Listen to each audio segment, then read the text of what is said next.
Hi there.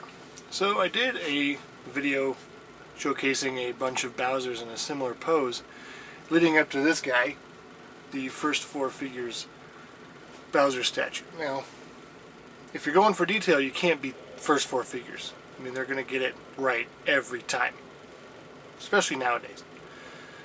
They get the models straight from the developers most of the time, and they do a great job of pose and extra bits like fire and lighting and all kinds of crazy stuff. So, I mean, if you haven't, check them out.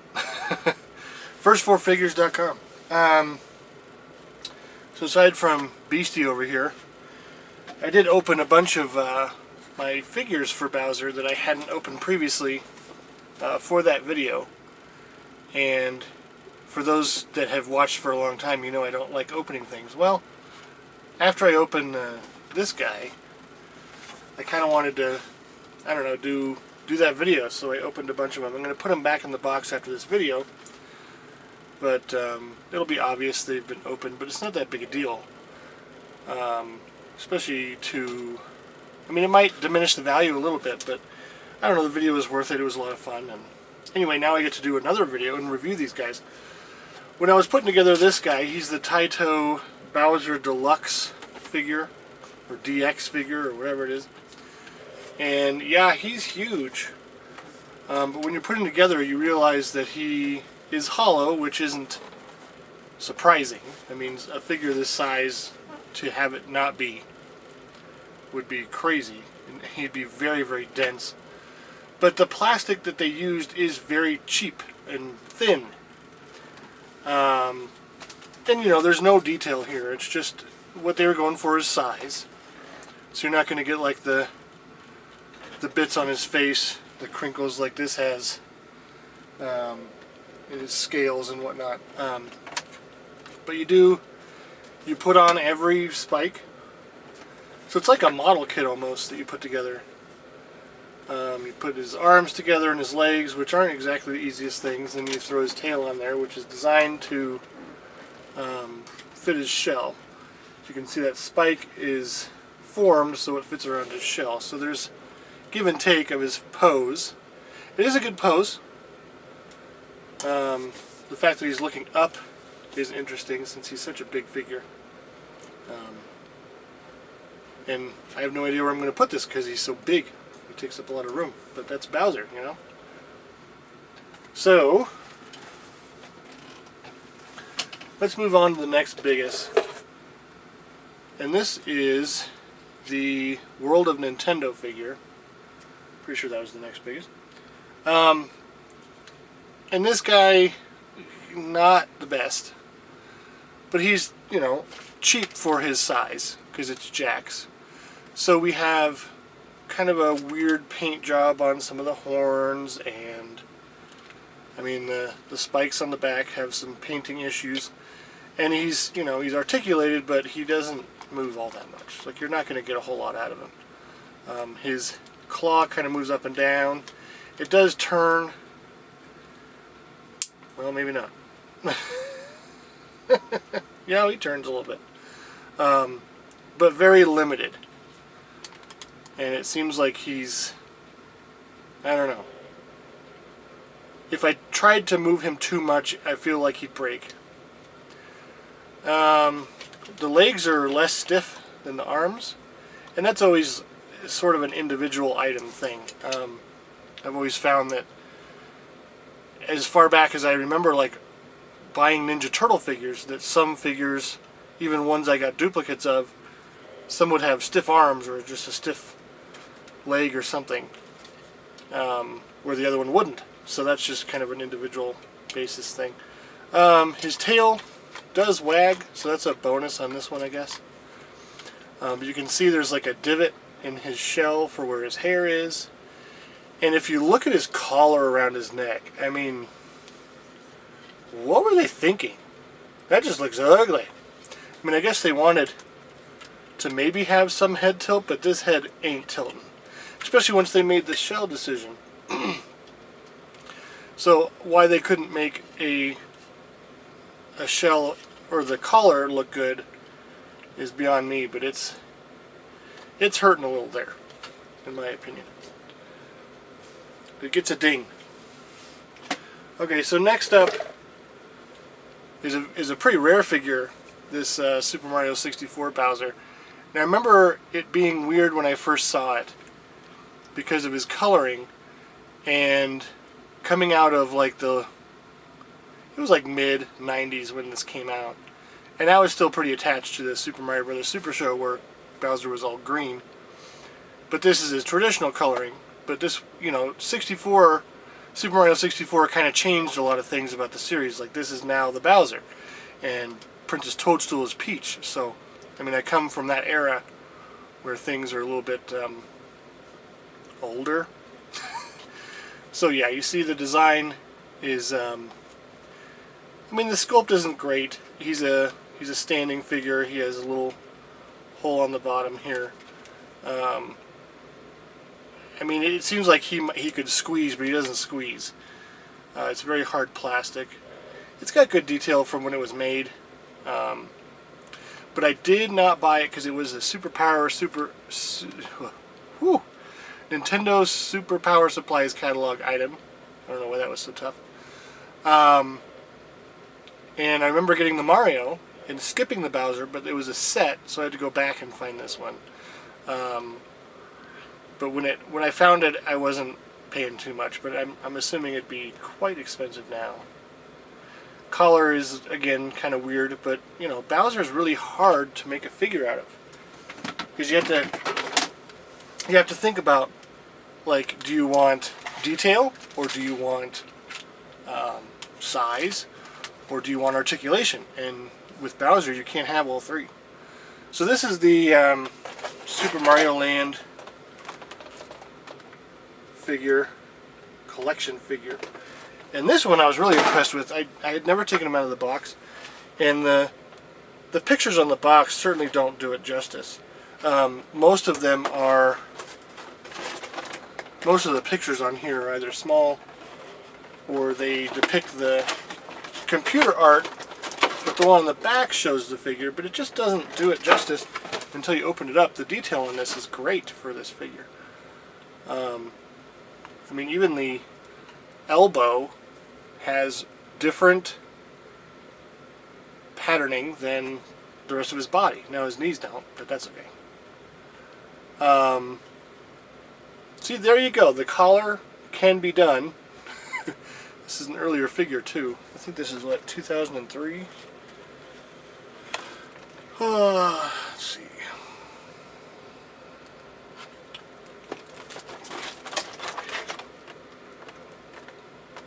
No information. My favorite. 2011 Nintendo. Alright. So yeah. Just a great sculpt. Good face. He's very angry. He's a little bit cross-eyed. Wow. His shell is awesome.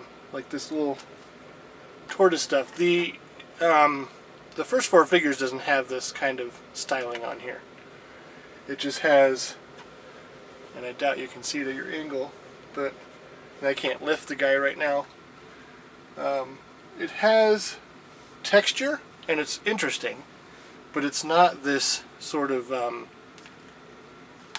what is it, hexagonal patterns on his back. I don't know, this is just a great figure.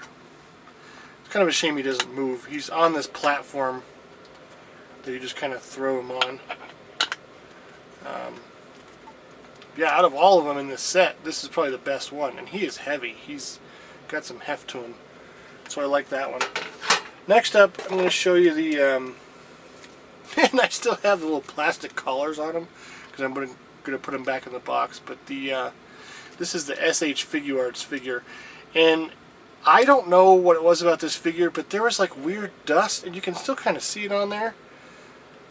In the packaging. So this was the first one I opened because I was like, what happened? I wondered if it was like some kind of reaction or something. I was able to wash it off a little bit, but it's really hard to get into those details. So you can see this one has the same patterning, the hexagonal business, as the other one, the 3D Land one. But here you have lots of articulation, but you also have good detail. The scales on the front of his body, like the arms and legs and stuff, aren't as good as the 3D World figure, of course, first 4 figures, but you can see some nice scaling there on like his head. His hair is not too big to cover his shell. He has good movement on his head. You can tilt. Ooh, that doesn't sound good. Lots of articulation in his arm. Woohoo! Even good, like, he has some movement on his feet. And his tail. His tail doesn't move. How odd. It seems like they could have thrown that in pretty easily, but they didn't. Interesting choice. This one also comes with options. So you can have him blow on that fireball, or you can have, like, his tongue. It's like open mouth, shut mouth Bowser. And he also has some different hands, which don't look that different to me, but that's what it says. And yeah, I'm going to put him back in the box, so I didn't take his little plastic collars off, but I did put his mouth fire in. Ooh, that's hard to get off. Oh yeah, because it comes off, the whole mouth comes off. Alright, so that's the SH Figuarts. The rest of the figures come from various sets or various sizes. We can talk about them a little bit. This is the Mario Kart 64 Bowser, so he looks kind of funky, doesn't he? I love this bloodshot eye kind of thing he's got going on. And he was definitely modeled to fit in the cart. He's got like no tail. Spikes have no... I don't think that's the right amount of spikes. Yeah, he might be missing a few spikes. There's no detail in the shell. His hair's short. I mean, he's a funky looking guy, but he was one of the first, so you can't complain too much.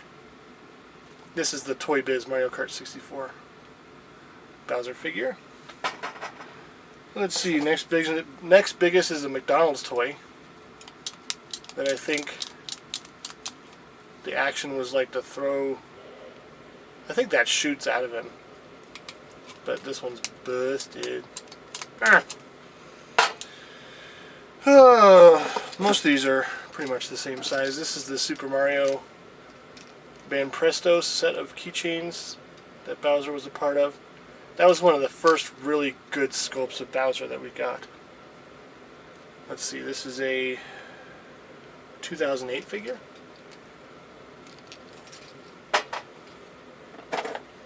You can see that again here. Whoa!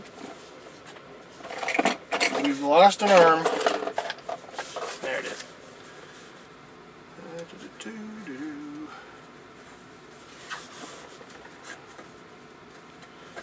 This is a great pose, one of my favorites. Even has a little bit of detail on the shell, right amount of spikes, good hair, good pose, good eyes. Looks really good. This one you assemble. Boy, that's hard to read.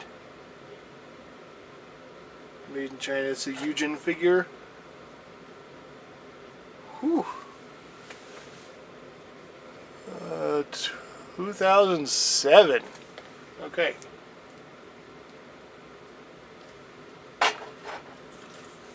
Here's another one from the Mario Kart 64 era, or Super Mario 64 era. And this is the model kit Bowser. Those funky hands. It's got like Lego hands. The shell, no detail. Got some spikes on it. I like his face though. This is one of the weird ones.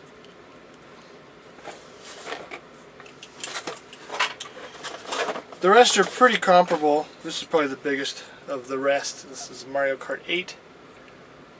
This was a assemblable figure. You can see the little area where the puzzle pieces went together. This was on top of a drink from Boss Coffee, I think, 2011. And this set, you can see the little semicircle there. little road piece that if you connect them all, there's a bunch of them and it creates a circle. And they're from the poses are all from the art from the game. There's the Super Mario World figure. So not too far away from the Super Mario 64 stuff. But again, you couldn't really tell what was going on. Like, you know, Super Mario Bros. 3, Super Mario World, those Bowsers had different colorings, but you could, you know, Bowser's in Super Mario World was in his clown car, so you couldn't really tell what was going on. Super Mario Bros. 3 had different coloring, but that, you know, NES coloring I never really took for the perfect coloring, so I was, you know, kind of waiting for something to come along. But I was still kind of shocked by the Super Mario 64 coloring for some reason. I don't know. I mean, it makes more sense as I look back through the games, because like the even the 8-bit Bowser has different coloring, but maybe I just couldn't discern it. I couldn't get around, like, cause the Super Show version was like the version I think I saw the most back in the day. Here's another Super Mario World. This is oh no, Super Mario Kart. This is the Super Mario Kart figure. And interesting to note, they had like a yellow horn, but they made him like almost flesh colored in this one, which is interesting. He has a yellow belly, yellow mouth, but then the rest of his arms and legs are like this flesh color. So weird choice. Here's a Mario Party figure. Strap. What is this?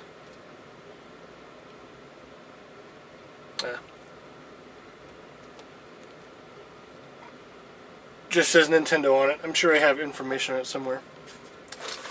So interesting to note, the two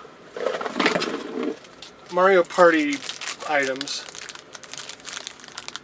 most of the characters in the set have the same pose, but this is different.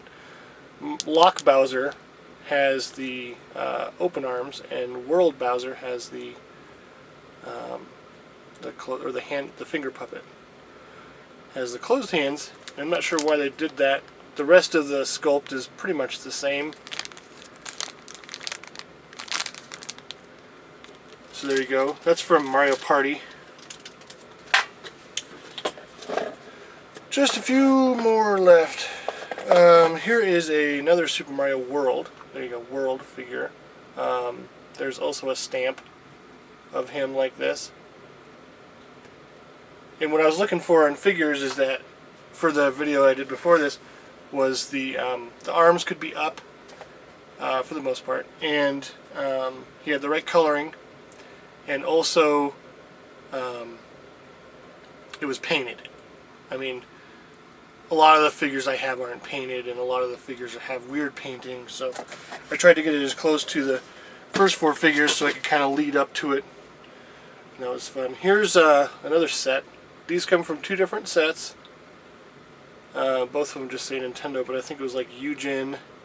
Oh, these are the Subaruto from 2006, so that was that one. And seeing a small, chibi, almost Bowser is funny to me.